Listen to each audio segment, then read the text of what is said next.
ఎన్నికలకు తొందరగా ఇవ్వమని నేను కోరుతున్నాను. రైట్ సార్, ఇదే విషయంపై ఒకసారి మనం రాములు యాదవ్ గారి దగ్గర రాములు యాదవ్ బీఆర్ఎస్ నాయకులైనటువంటి రాములు యాదవ్ గారు గత ప్రభుత్వం ఏదైతే బకాయిలు పెట్టిందో ఆ బకాయిలు ఇప్పటి వరకు చెల్లించపోగా ఇప్పుడు ప్రస్తుతం ఏదైతే ఈరోజు క్యాబినెట్లో నిర్ణయం తీసుకోబోతున్నారు. ఈ విషయంలో సర్పంచులు మాత్రం ఖచ్చితంగా మా బిల్లులు రాకపోతే మేము అడ్డుకుంటామని చెప్తున్నారు.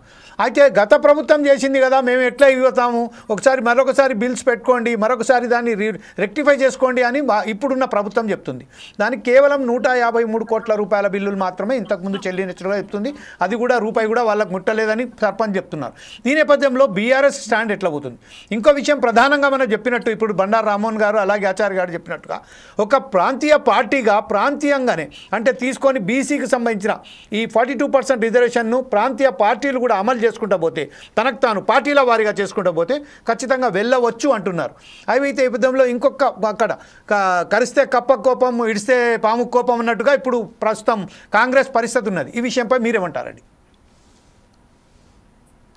జమీల్ గారు నమస్కారం. అదేవిధంగా ఆచార్య గారికి ఈ దానిలో పాల్గొన్నటువంటి సభ్యులందరికీ కూడా నమస్కారం తెలియజేస్తూ, ఇవాళ మంచి డిబేట్ పెట్టిర్రు. ఎందుకంటే కేబినెట్ స్థానిక సంస్థల మీద ఎన్నికల పైన ఏదో ఒక నిర్ణయం తీసుకుంటాం అనే సందర్భంలో మరి మీరు ఈ డిబేట్ ని ఏర్పాటు చేసినందుకు మీకు ప్రత్యేకంగా కృతజ్ఞతలు.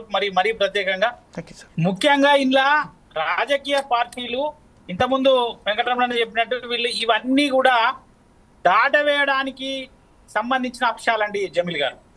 మనకు భారత రాజ్యాంగం మరీ ప్రత్యేకంగా ఆర్టికల్ 15(4) ద్వారా భారత రాజ్యాంగం మరి 16(4) ద్వారా ఖచ్చితంగా రాష్ట్రాలకు మరి పూర్తి స్థాయి హక్కులు కల్పించింది కేంద్రం రాజ్యాంగం.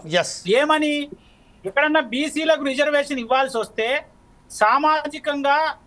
సామాజిక మరి ఎవరికన్నా రిజర్వేషన్ అక్కడ లోకల్ గా స్థానికంగా ఇవ్వాల్సి వస్తే వాళ్ళు మరి సంపూర్ణంగా నివేదిక అంటే ఒక లెక్కలు చేసి ఆ లెక్కలను ఆధారంగా వాళ్ళు రిజర్వేషన్ ఇవ్వచ్చు అని చెప్పి భారత రాజ్యాంగం మనకు చెప్తా ఉంది.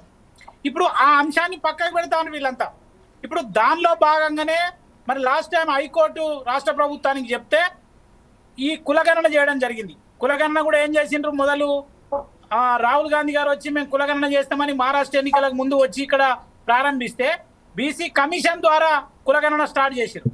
అప్పుడు ఏం జరిగింది, మళ్ళీ ఆ హైకోర్టు ఒక ఆర్డర్ ఇచ్చి మీరు డెడికేషన్ కమిషన్ ద్వారా చెయ్యాలి, అదే మాకు ప్రమాణికం అవుతుంది అని చెప్పి మళ్ళీ హైకోర్టు చెప్పిన తర్వాత వీళ్ళు మళ్ళీ ఏది డెడికేషన్ కమిషన్ వెంకటేశ్వరరావు గారి ఆధ్వర్యంలో వేయడం జరిగింది.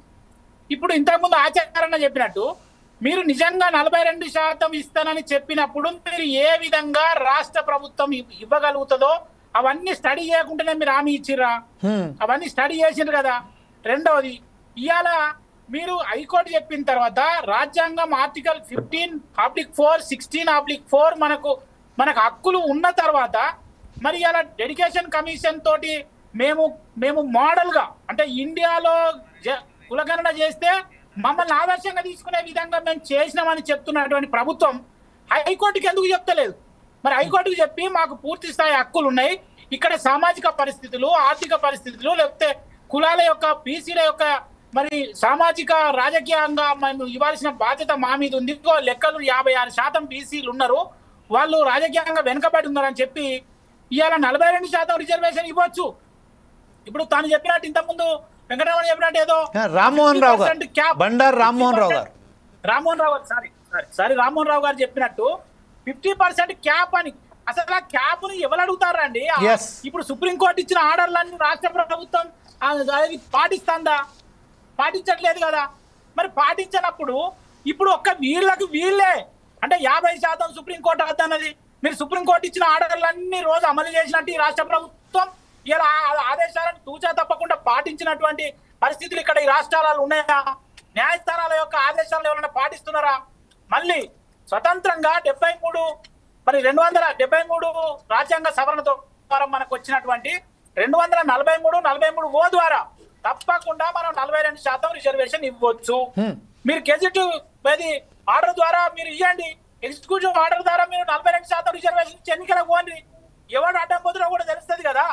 ఏ వ్యక్తులు కోర్టుకి వెళ్తారు, ఎవరు మాకు నష్టం జరిగిందని పోతారో తెలుస్తుంది కదా.